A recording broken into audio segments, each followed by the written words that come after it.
შეაწერა ხოლმე რომ აი რაღაცა ამ ბოლო პერიოდში იმუნიტეტი გამიუარეს და ხალხი ვერ ხვდება რომ აი ეს იმუნიტეტის გაუარესება შეიძლება მათ შორის გამოწვეული იყოს ტეფლონის ტაფის ხშირი მოხმარებითაც. არა მხოლოდ იმუნიტეტს, ასევე აზიანებს სისხლძარღვებს, აზიანებს სისტემას ენდოკრინულს. ამ ტაფებისთვის ძალიან დამახასიათებელია ის რომ აი როგორც კი ცხელდება ეს ტაფები და ცხელდება 260 გრადუსზე და ცხელდება ძალიან სწრაფად ეგრევე იწყება ხოლმე დაშლას. ცარიელი ტეფლონის ტაფის გაცხელება არ შეიძლება, ხო? ანუ აი ხა მეც მქონდა ხოლმე ესეთი თვისება რომ აი ჯერ გავაცხელებდი ხოლმე და მერე ვიწლებდი ხოლმე მასე მუშაობას ეს ძალიან ცუდი იდეაა.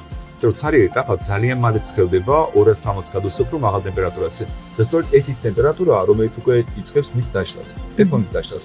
და ამის ფონზე ხა ჩვენ შეიძლება ხა ტაფას გარდა უყურებთ, ზედ არაფერი არ ჩანს, მაგრამ გამოიყოფა ხოლმე ოთხი. აი ამ პოლიმერის დაშლირებული ოთხი. მე ეს ოთხი იშკითხება საკვებში, რომელსაც ჩვენ ბუნებრივად ეს მის გემოს ვერ ვცნობთ და ეს ბუნებრივად ფერს და ვერ ცნობს და მე ამას ვიღებთ. და მე რა ხდება? ეს პოლიმერი ჩვენს ხეობაში რჩება დაშლის შემდეგ წლების განმავლობაში.